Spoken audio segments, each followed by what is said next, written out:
Сәлеметсіздер ме, құрметті әріптестер. Бүгінгі семинарда біз жаратылыстану сабағындағы ғарыш және жер бөлімі бойынша қалыптастырушы бағалаудың стратегияларымен танысамыз. Қалыптастырушы бағалау бұл мұғалім мен оқушының арасындағы кері байланысты қамтамасыз ететін, сонымен қатар оның дамуына, өсуіне әсер ететін үдеріс.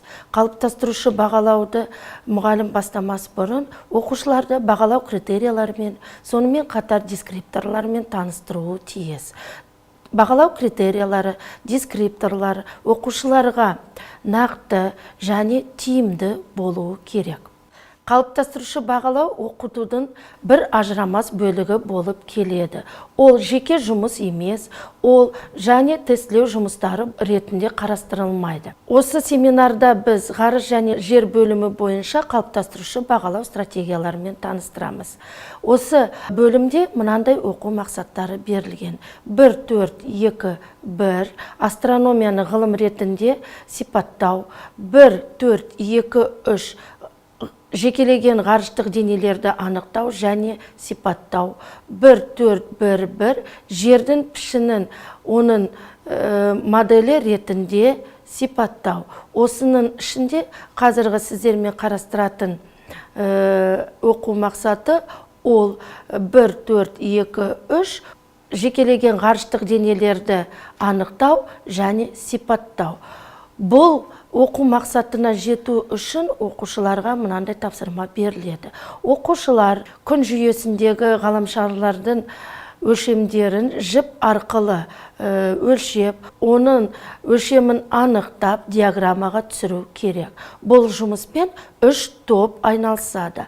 Ал 4-ші топта қабілеттері жоғары оқушылар отырады. Олар эксперт ретінде жұмыстарын атқарады. Оларға ғаламшарлар өлшемі жазылған деректер беріледі.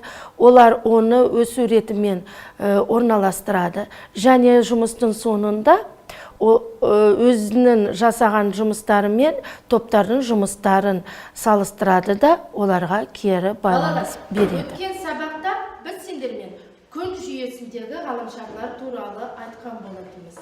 Ал осы сабақта біз сендермен ғаламшардың өлшемдерін өздеріміз зерттеу арқылы табамыз. Сендердің алдарында күн жүйесінің моделі бар. Алдарындағы жатқан жіптер арқылы ғаламшарлардың өлшемін алып, диаграмма ретінде көрсету керекпіз. Ол тапсырманы бізде 3 топ жасайды.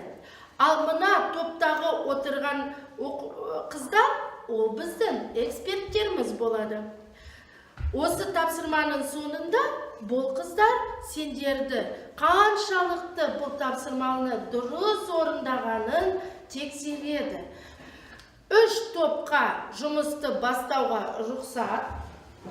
Қазір экспертсіңдер. Сендер ең біріншіден мына деректерді оқисыңдар.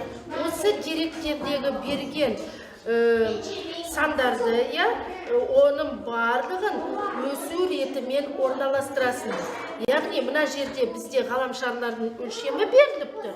Соларды ең үлкенін табасыңдар, содан кейін әрі қарай жалғастырасыңдар. Жерді жерімде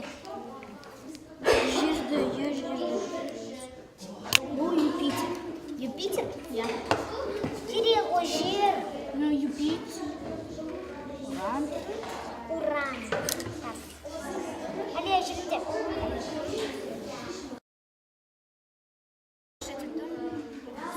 Алина, тебе мынаған жапса. Мынаған жапса. О, Юпитер. Мен шолпанды. Тағы да желім.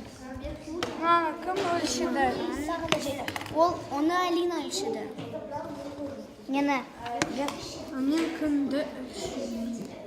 Күн кере жоқ. Ең соңғысы 4, сосын 3, 2, 1, 7, 5, 6, 8. Болды. Біз бәрін күндірістейміз. келесі жұмыс ол эксперттердің жұмысы. Қазір эксперттер әр топқа барады, әр топтың жұмысын тексереді. Ана жерде бар.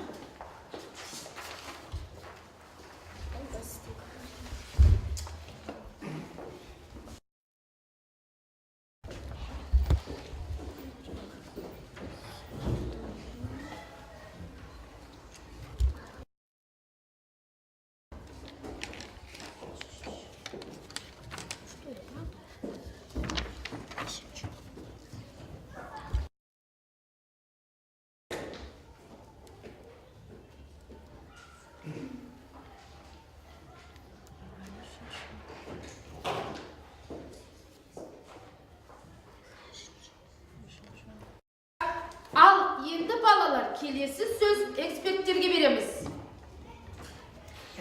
Мен бірінші топтан эксперттің болдым. Оларда бірінші Юпитер үлкен.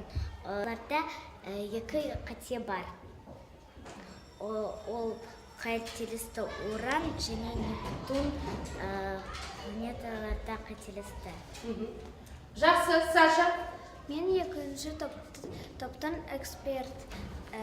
Мен оларды тексердім. Қате мен таптым. Жер оларда үлкен. Онда ол бесінші болып тұрды. Мен үшінші топтың экспертімін. Оларда екі қате. Уранда және Нептунда. Олар Нептунды кішкентай деп қойды.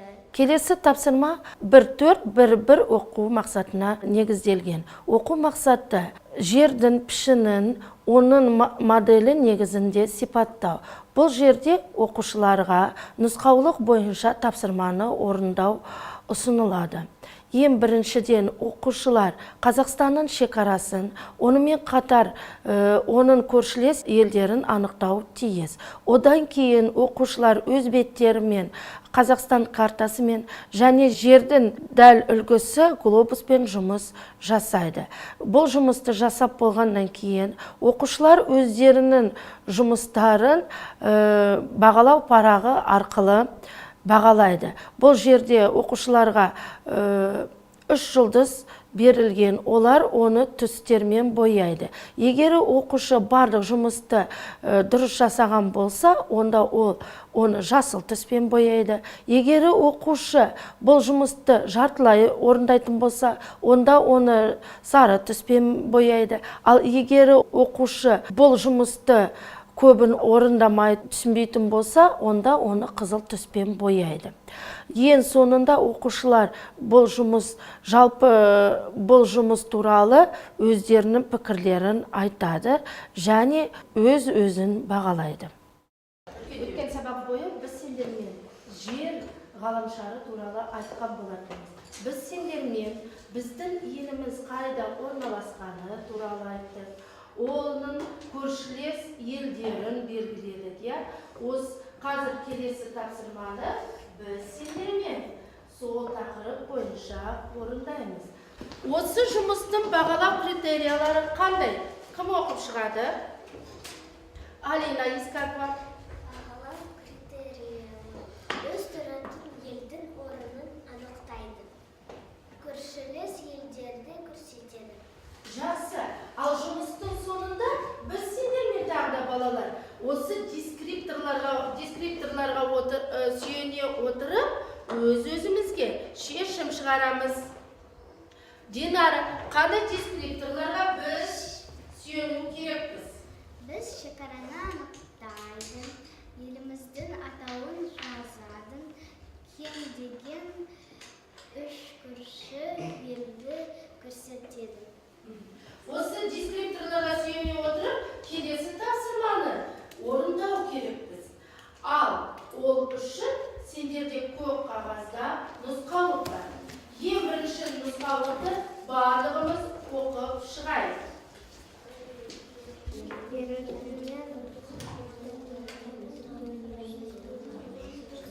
Оқып болды. Сол нұсқаулық бойынша тапсырманы орындай бастаңдар.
Ал енді 1-2 минут уақыт берем. Көршілес елдердің атауларын жазуға.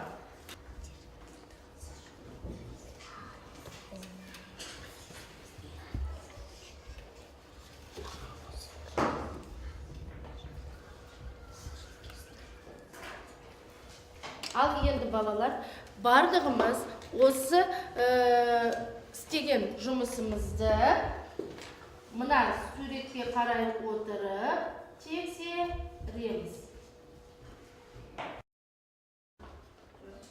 Егері дұрыс болса, сендерге қай жері дұрыс, соны қызыл түсті қарындашпен белгілеп алыңыздар.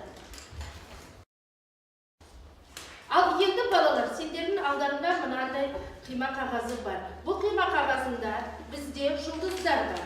Осы дескрипторларға сүйене отырып, сендер өздеріңді қалай бағалайсыңдар, соны түспен бояйсыңдар. Қандай түске бояйтынын сіздерде мына жерде барлығы жазулы.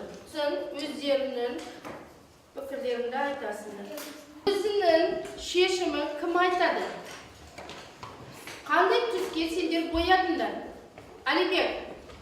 Мен жасыл түске боядым, өйткені дескрипторларға орындай алдым. Амина? Мен жұлдызды сары түспен боядым. Өйткені мен тапсырмаларды дескриптор бойынша кішкене дұрыс шықпай қалдым. Мен сары түспен жұлдызды боядым. Өйткені мен тапсырмаларды жартылай істедім. Анда керек болды 5 көршілерді табу керек. Ал мен тек қана 3-ін таптым. Соңғы дескриптор қандай болды бізде? Оқышы, Динара. Кем дегенде 3 көрші елді таба алады. Сонда қалай? Мен таптым 3 көрші. 3-ке дейін таптым. Сонда сен қандайға бояу керек едің? Мұқият болу керек. Тағы да кім? Алия. Мен жұлдызды жасыл түске боядым. Өйткені мен бүгінгі сабақта шекараның анықтадым. Еліміздің атауын жаздым.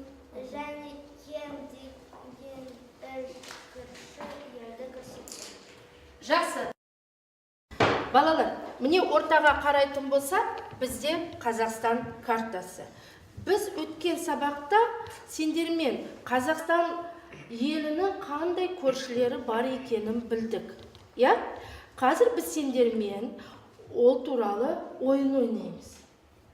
Міне бізде көрші елдердің туылары, білеміз, әр елдің туын білеміз. Сондықтан қазір мен сендерге тапсырманы түсіндірем. Қазір мен жалауды туыларды осылай қоя саламын. Бірақ орындарына тиісті орынға қоймаймын. Сол кезде сендер бұған теріс қарап тұрасыңдар. Түсінікті ме?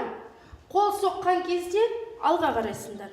Содан кейін бір бала оны жалауды дұрыс орындарына қояды. Түсінікті ма? Қазір барлығымыз теріс қараймыз.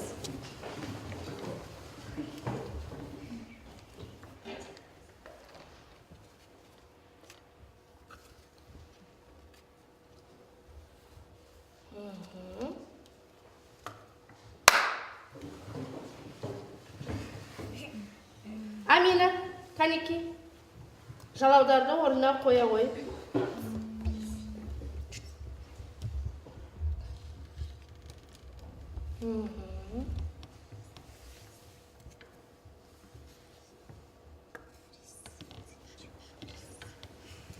Динара ары қарай көмектеседі. Жақсы. Мына қайда қоямыз? О жерге қоямыз, е? Сосын Давид.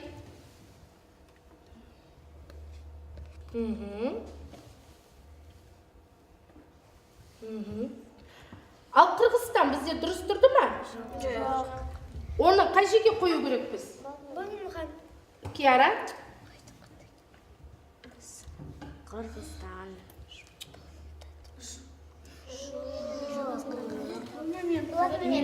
Алихан?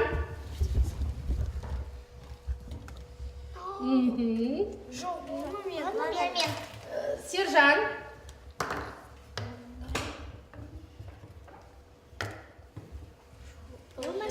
Қырғызстанның орнын, Алия.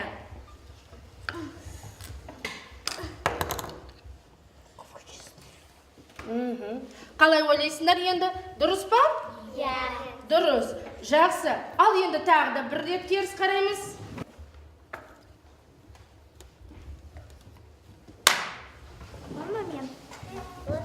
Виктория.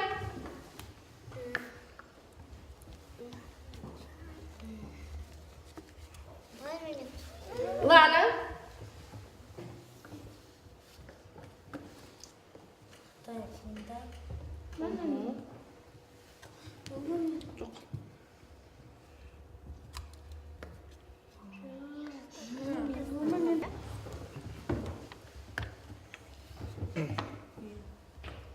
Дұрыс па енді? Жоқ. Лана қай жерді дұрыстау керек?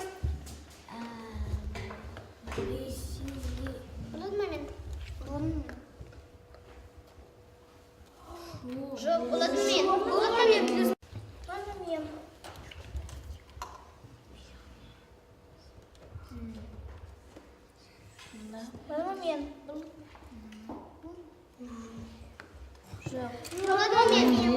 Алия?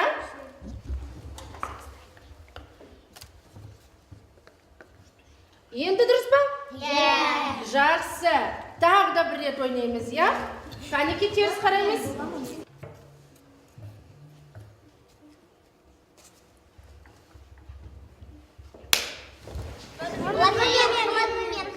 Саша.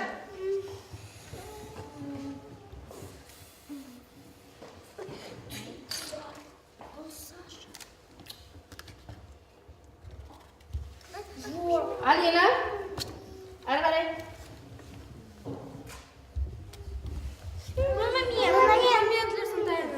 Лана.